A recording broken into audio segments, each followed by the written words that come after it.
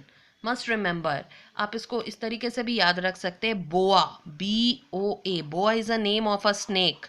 तो B stands for basidiospore, O stands for oospores and A stands for ascospores. तो boa is the name of a snake. तो इस name से आप आसानी से सेक्सुअल स्पोर्स को याद रख सकते हैं.